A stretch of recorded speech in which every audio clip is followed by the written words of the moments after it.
today we share some of our most embarrassing childhood memories. Hooray! Let's get this over with.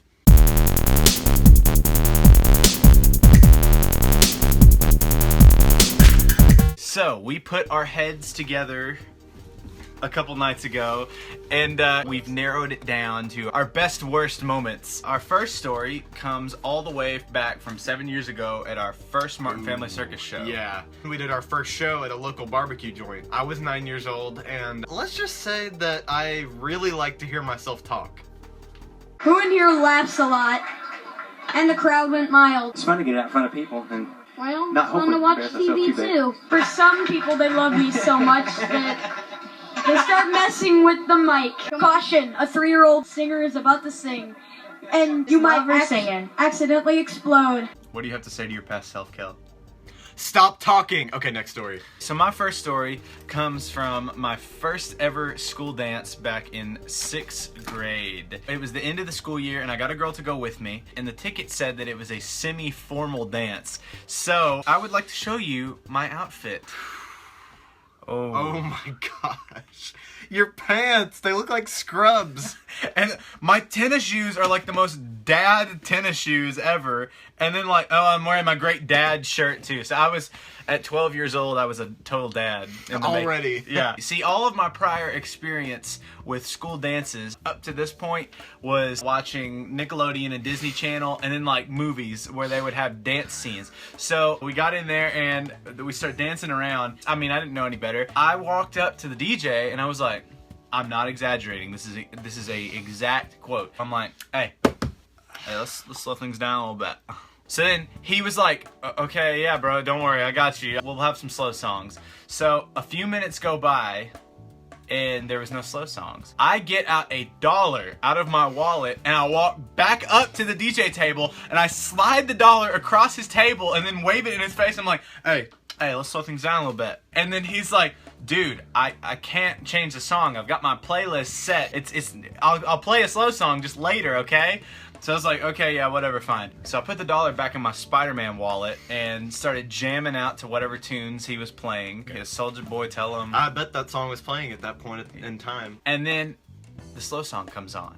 And so I walk back over and I find the girl that I was with and I said, hey, it's time for a slow dance, okay? And she goes, you're like really sweaty. I'm not dancing with you unless you're going to wipe off some of your sweat. So I was like, oh, okay. And so I went in the bathroom and I go and get paper towels and I start wiping off all my sweat. And I come back and I'm like, okay, I wiped off some of my sweat. Can we like slow dance now? And we did. I got a good slow dance in.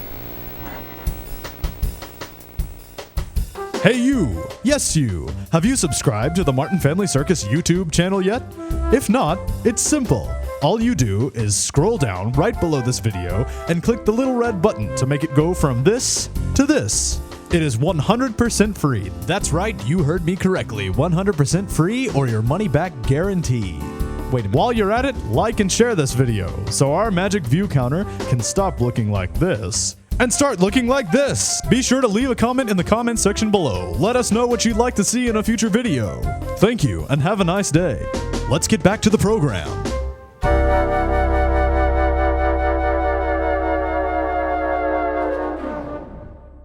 Alright, next story, Kel. Okay, so this next story comes from 5th grade me when I used to pick my nose and stick it at the bottom of my chair in class. So this was near the end of the year where my picking and sticking was getting way out of hand. I started not putting my chair on top of my desk, and so the teacher started noticing.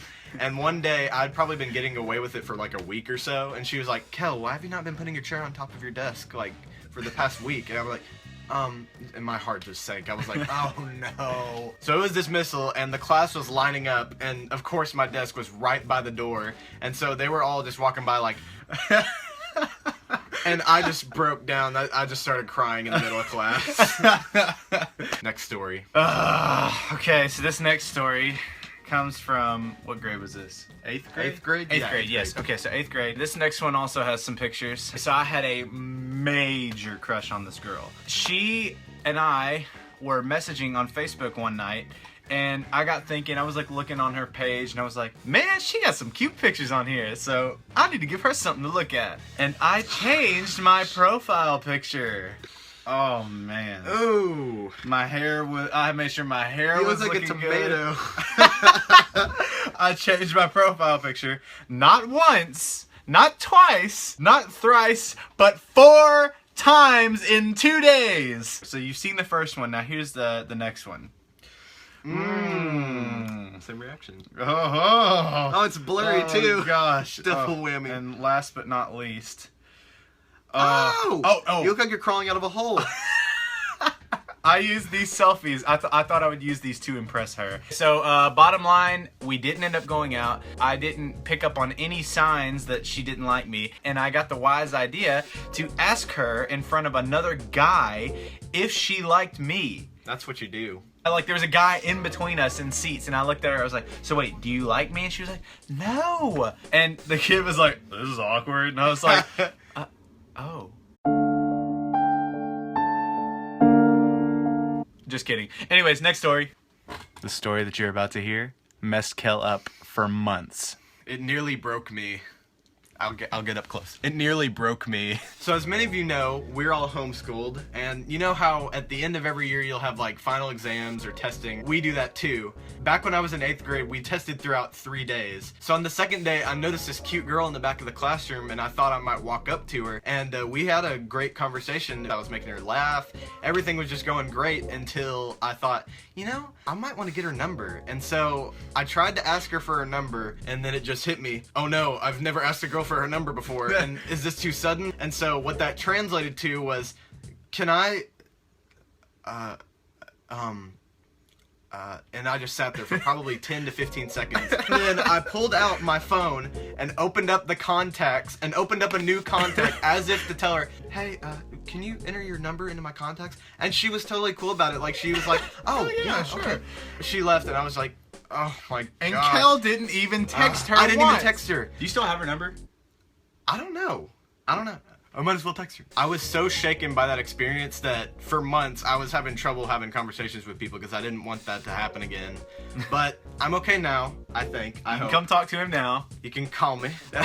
Next story. So this last story comes but from... certainly not least. It comes all the way back from little 4th grade March. It was not an assignment. I can't remember why I did this, because Dad helped me, but I went down in the studio with him one night, and we wrote and recorded a science rap. It's on his brand new mixtape. Buy it now.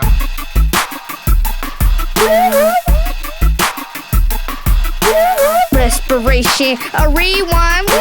Respiration, a rewind. Yeah, I know what this is. March Martin, Miss Gates, 4th grade, 2007. Oh, y'all might want to start an epidemic with this one. Here we go.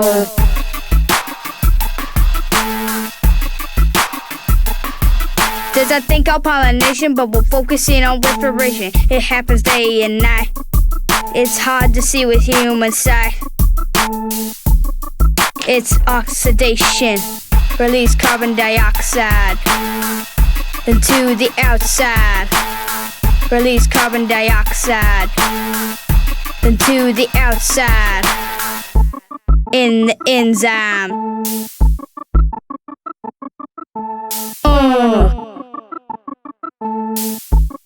Let's build it back up to the music.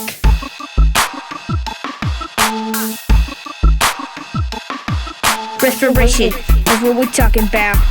Respiration is what we're talking about.